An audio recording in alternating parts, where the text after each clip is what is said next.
we are going to discuss International Court of Justice as the third principal organ of the Charter of United Nations.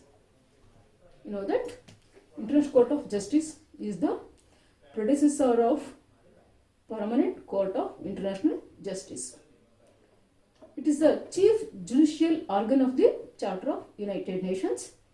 It is based on the statute of the ICJ, which is an integral part of the Charter of United Nations. Okay. All the members of the United Nations are ipso facto the members of the International Court of Justice. Even if any state is not the member of the United Nations, they can become the member of the ICJ on fulfilling the conditions laid down by General Assembly and on the recommendation of the Security Council. And also this ICJ, International Court of Justice, that is what is the composition. It consists of 15 judges. Out of that, they are elected by General Assembly and Security Council separately. They are elected for the term of 9 years and they will be re-elected after that expiry of that period. Then the decisions of this ICJ are based on the majority of the judges. Decisions are on the basis of majority of the judges. Then what are the laws which are applied under ICJ? That is already we know that is the sources of international law. Under that, Article 38, one of the Statute of International Court of Justice, it deals with 1A. What is international conventions, either particular or general.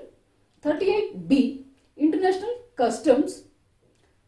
That is international convention customs, which is the evidence of law accepted by the parties.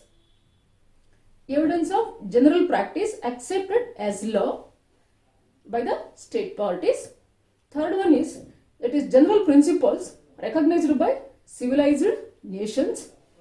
1E, 38, 1E, that is judicial decisions are arbitral tribunals and juristic works. These are the things, the sources which are adopted under the International Court of Justice. On this basis, the International Court of Justice is deciding the disputes. Again, Article 38(2) deals with ex equito et bono. That means principles of justice, equity and good conscience. Then that is a decision given by ICJ under Article 59 of the Statute of International Court of Justice is binding only by the parties to the dispute and only to that particular dispute only, and not binding character. Otherwise, it is not in the form of precedent. Then, what is the jurisdiction of the court? Now we'll go with what is the jurisdiction. Jurisdiction is already know that it is the power of the court to exercise within its limits whenever a dispute came before it. This jurisdiction is of two classifications. It is classified into two divisions. One is contentious jurisdiction and second one is advisory jurisdiction. Contentious jurisdiction. Under that, again, this contentious jurisdiction is subdivided into two classes. That is voluntary jurisdiction and optional clause or compulsory jurisdiction.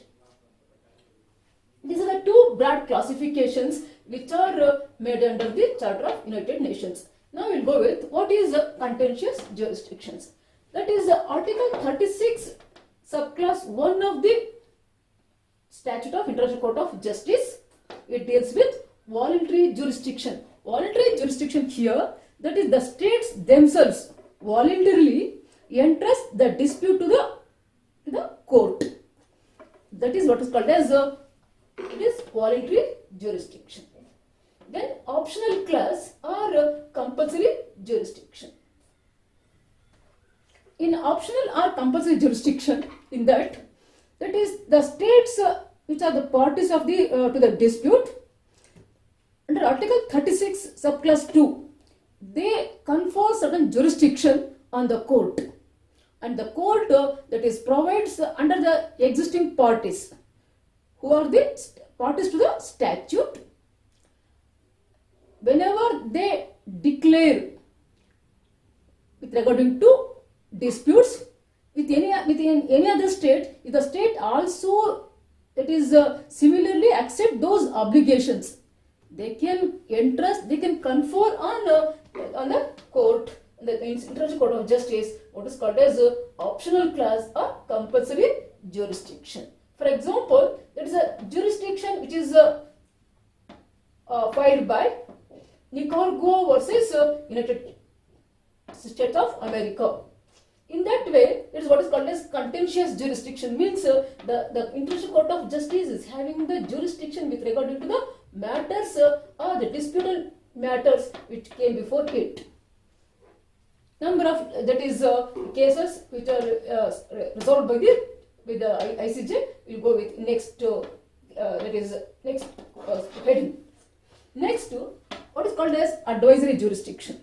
Advisory jurisdiction means here, that is International Court of Justice may give advice to any other, that is organs of the United Nations, including Security Council, General Assembly, or the specialized agencies.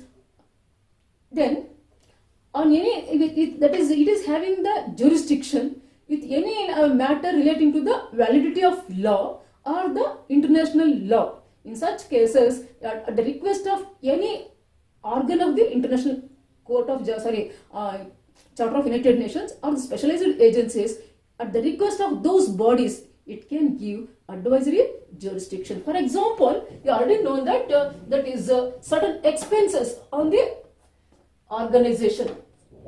In that case, that is the ICJ has given the advisory jurisdiction, advisory opinion on the request of the General Assembly. You know that that is in the last class what we have discussed with the financial financial obligations, that is the obligations of the or the functions of the General Assembly what we have discussed. Then that is in this that is the court has to follow certain matters with relating to the disputed facts. That is the court can exercise its jurisdiction with regarding to interpretation of treaties, or that is any question which is having the legality of the law or any facts which are established, and if it constitute a breach of that is international obligations, and the matters which are relating to the that is nature and extent of that is reparation, compensation to be made, in that matters that is the court has the jurisdiction to give either it is its contentious jurisdiction, in that either voluntarily or by optional clause or by that is compulsory jurisdiction, it can give the decisions.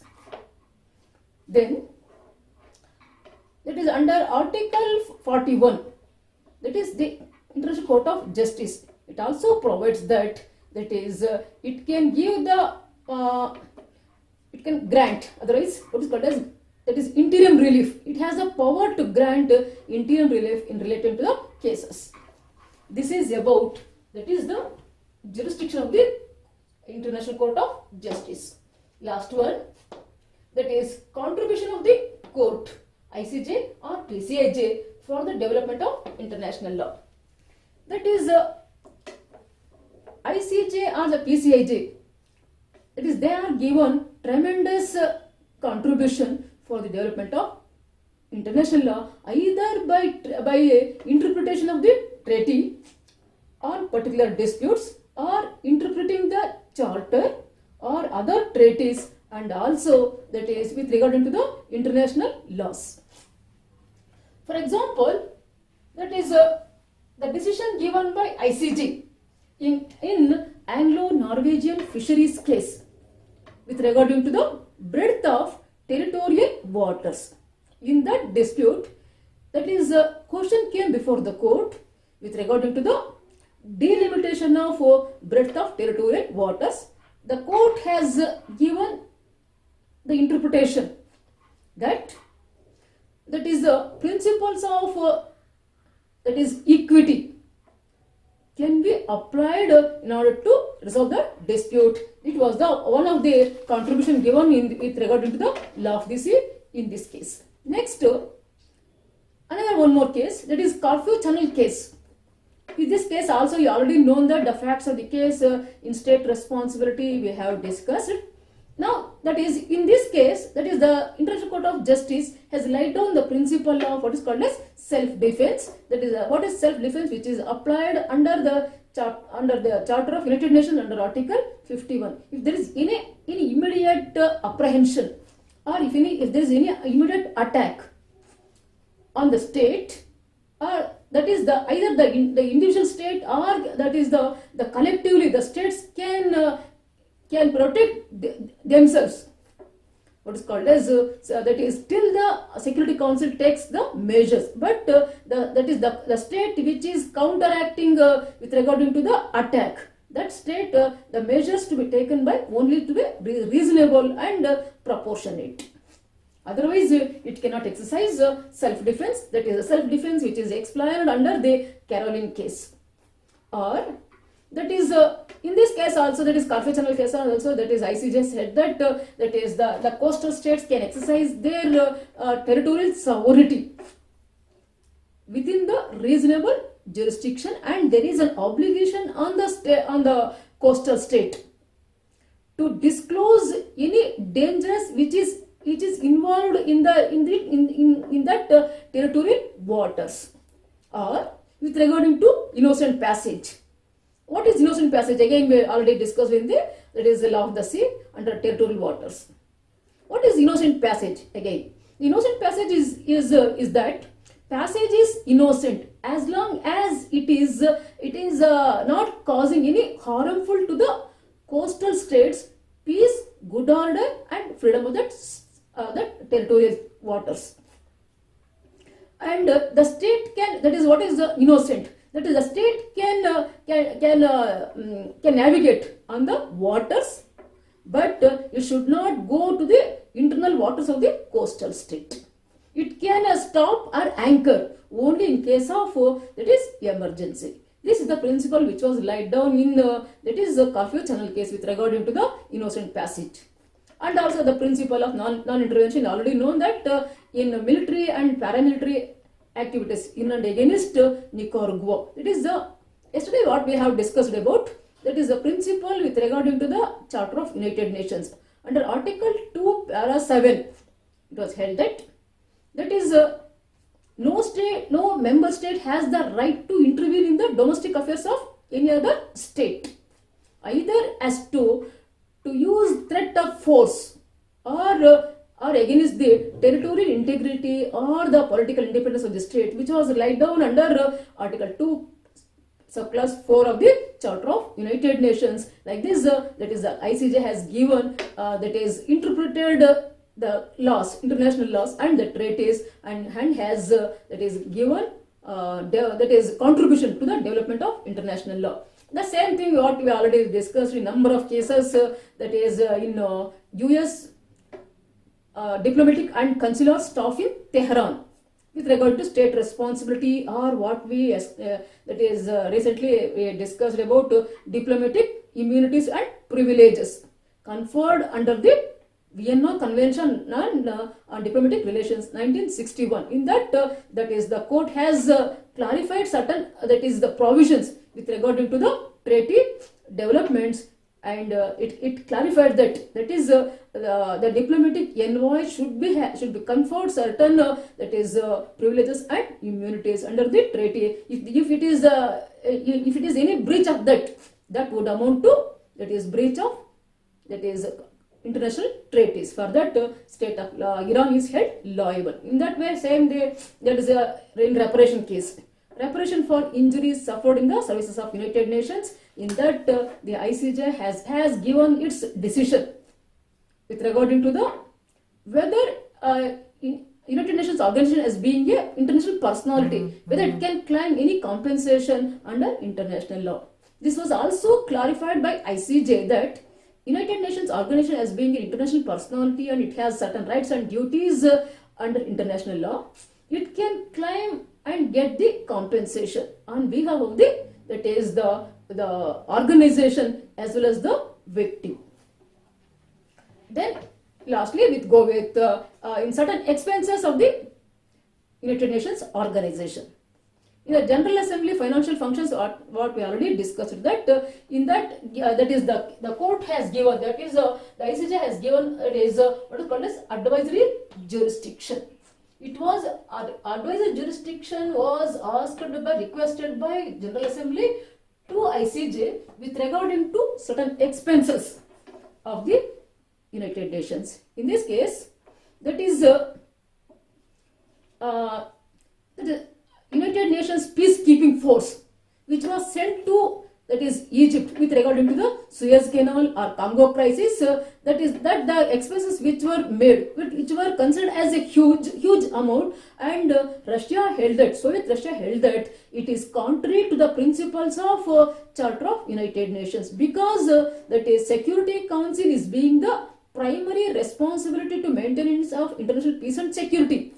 It is not that is the work of the General Assembly to make this much of huge expenses with relating to that it is emergency forces.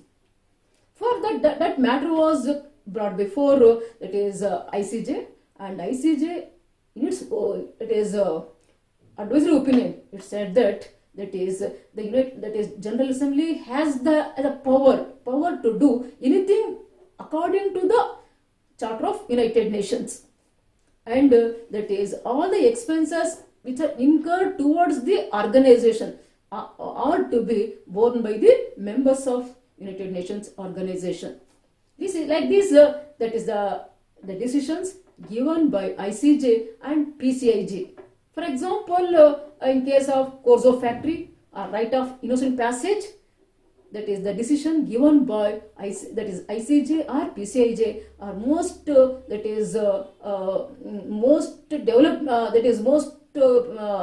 tremendously, and it is given in such a way that for the development of international law. This is the contribution for the development of international law. Today we will go with Economic Social Council. Economic and Social Council, what is called as ECOSOC, popularly called as ECOSOC. This ECOSOC is also one of the principal organ of the Charter of United Nations. It consists of the members who are elected by General Assembly. Each member of this ECOSOC has one vote. The decisions are that is considered by the majority of the members who are present and voting. Then, what are the powers and functions of this ECOSOC? ECOSOC, it can initiate studies and reports with respect to the social, cultural and economical, educational and health and related nature of related any nature to the General Assembly. And it can report to the General Assembly, members of the United Nations and their specialized agencies. It can make recommendations for the purpose of promoting, that is, respect and observance of human rights and fundamental freedoms which are laid down. Then it can prepare draft conventions, and those draft conventions can be submitted to General Assembly. It also performs certain services with the approval of the General Assembly at the request of the members of Security Council or General, that is members of the Charter of United Nations and the specialized agencies. These are the functions of that is ECOSOC. Next organ is the Secretariat. Again, Secretariat. Secretariat is the principal organ of the Charter of United Nations. It is composite. It consists of, that is Secretary General and its staff. Secretary General is appointed by the General Assembly on the recommendation of the Security Council, and this Secretary General, who is designated as the Chief Administrative Officer of the organization. First, that is Secretariat, that is the Secretary General is the Trygve Lie as a fund, and Dan Hammarskjöld. These are the contributions which are given to the, that is to the contribution of maintenance of international peace and security is more great with regarding to that United Nations peacekeeping force. Then that is the, what is the chief that is functions of this that is Secretariat. First function is that is Secretary General is the Chief Administrative Officer of the organization. He acts in all the meetings of all the organs like General Assembly, Security Council and other organs. It also makes, that is, annual report to General Assembly on the work of the organization. Then the Secretary General brings notice to the Security Council any matter in his opinion there is likely causing any endangerance to the threat or maintenance of international peace and security. And Secretary General, that is, who is sent to the forces, that is emergency forces of United Nations in conflicting areas, and exercise of control over them is tremendous service which they render to the maintenance of international peace and security.